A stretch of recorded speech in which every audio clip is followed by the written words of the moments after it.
En aquest tutorial veurem com gravar un vídeo amb l'OBS Studio en el qual apareguen una presentació i la nostra imatge alhora. A l'OBS, els elements que apareixen en la gravació s'organitzen en escenes. Cada escena es compon d'una o més fonts, com per exemple la webcam de l'ordinador, la finestra d'una aplicació o un gràfic. Per a cada escena definim quines fonts es combinen i de quina forma es disposen en la gravació. Per exemple, podríem crear una escena amb la webcam i un logo, i una altra reorganitzant aquests elements i afegint una presentació de diapositives. Quan gravem, només es graven els elements de l'escena que tenim activa. Si activem l'escena 1, en el vídeo resultant apareixeran la webcam i el logo. En el moment en el que canviem a l'escena 2, l'OBS gravarà la presentació, la webcam i el logo, tal com els hem disposat. Això ens permet canviar d'una forma bastant fàcil el conjunt d'elements que estem gravant en cada moment. En la part central de la interfície de l'OBS trobem el panell de previsualització. Així és on veurem els elements que apareixen en la gravació i on podrem editar les seues dimensions. Com podeu veure, si no tenim cap font en l'escena activa, el panell de previsualització és simplement un rectangle negre. Per afegir una càmera, fem clic a la icona de més del panell d'orígens i seleccionem dispositiu de captura de vídeo. Li donem un nom i fem clic a d'acord. Si tenim més d'una càmera connectada a l'ordinador, podem seleccionar quina volem utilitzar des del desplegable dispositiu. Deixem la resta d'opcions com a predeterminades i fem clic a d'acord. Ara ja tenim la font, tant al panell d'orígens com al de previsualització. Per fer que la càmera ocupi tot l'espai de gravació, fem clic al botó dret a la imatge, anem a Transforma i seleccionem Ajusta a la pantalla.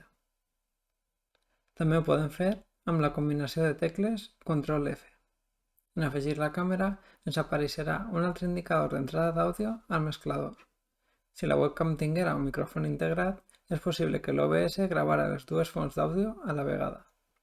Com que utilitzarem un altre micròfon, farem clic a la icona de l'altaveu per a silenciar el micro de la webcam. A continuació, podem afegir un logo que aparega per damunt de la imatge de la càmera. Per fer-ho, crearem una nova font i seleccionarem l'opció d'imatge. L'anomenarem logo i navegarem fins a la carpeta on tenim el fitxer. És recomanable que tinguem tots els fitxers que utilitzarem per a la gravació del vídeo preparats en una carpeta. Si afegim una imatge i després l'eliminem de l'ordinador o la canviem de directori, no apareixerà a l'escena. Seleccionem el fitxer del logo, l'obrim, fem clic a d'acord i ja el podem veure en la previsualització. Des d'ací podem arrossegar-lo per canviar-li la posició i també podem canviar-li la mida des del quadradet que l'envolta. Si movem la webcam per error, podem utilitzar Ctrl Z per desfer els canvis i bloquejar la font en la icona del cadenat. D'aquesta manera no se seleccionarà encara que fem clic damunt. Si volem retallar la imatge, ho podem fer mantenint polsada la tecla Alt i arrossegant qualsevol dels quadradets. Una vegada tenim l'escena configurada, podem duplicar-la per tal d'utilitzar els elements en una altra. Fem clic amb el botó dret al nom de l'escena i seleccionem Duplica. Com que en aquesta escena afegirem una presentació de diapositives, li posem el nom de presentació.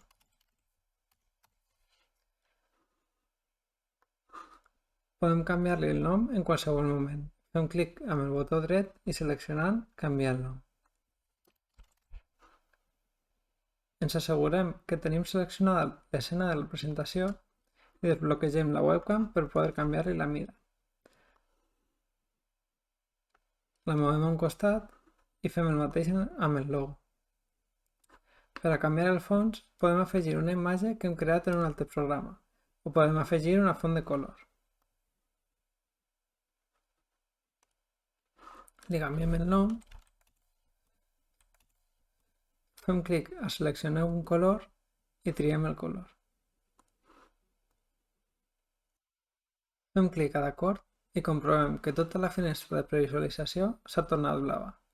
Això ha passat perquè la font de color està damunt de les altres. Només hem d'arrossegar el fons fins a la part de baix de la llista del panell d'orígens i ja es veu tot correctament. Abans d'afegir la presentació, hem d'obrir-la amb PowerPoint o l'aplicació de presentacions que utilitzem i configurar-la per obrir la presentació en una finestra, no a pantalla completa. En PowerPoint anem a la pestanya Presentació de diapositives, fem clic a Configuració i marquem la casella de finestra.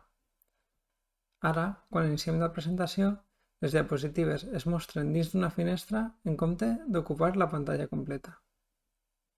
Tornem a l'OBS i afegim una font de captura de finestra. L'anomenem PowerPoint i fem clic a d'acord.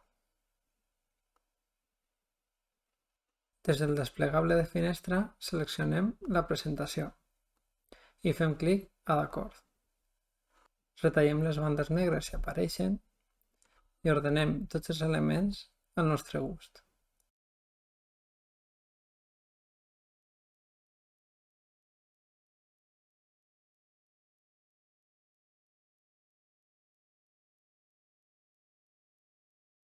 Recordeu que també podem retallar la imatge de la nostra càmera per a deixar més espai per a la presentació.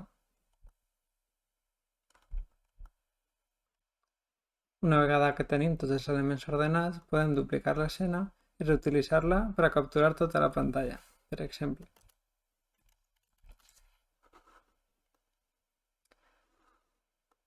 Eliminem la font de PowerPoint amb la icona menys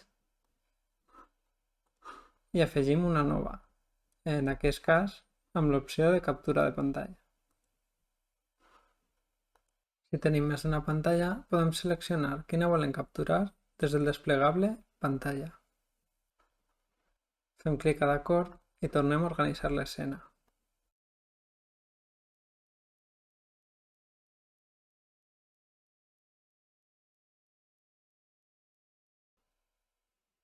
Per últim, afegirem una imatge que ens servirà de capçalera al principi i al final de la gravació. Creem una nova escena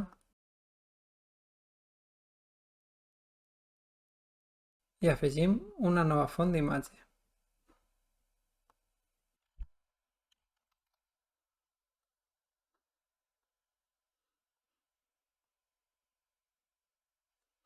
Com podeu veure, cada vegada que fem clic a una escena, OBS fa una transició entre elles. Podem canviar el tipus de transició des del desplegable del panell Transicions.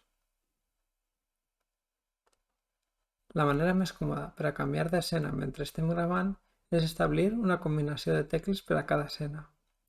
Per fer-ho, obrim la finestra de configuració i seleccionem la pestanya Dreceres de teclat.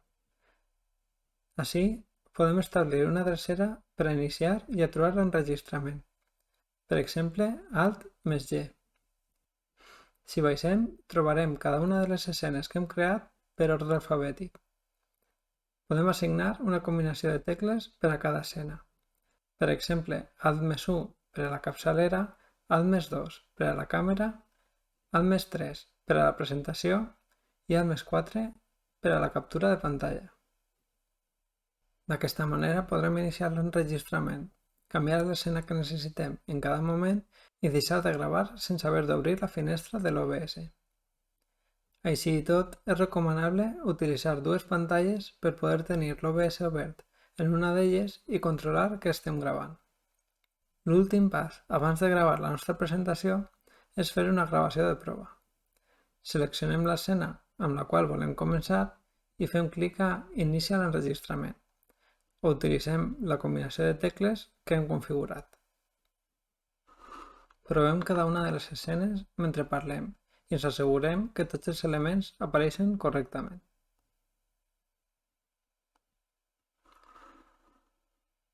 Aturem la gravació i anem fins al directori en el qual es deixen les gravacions.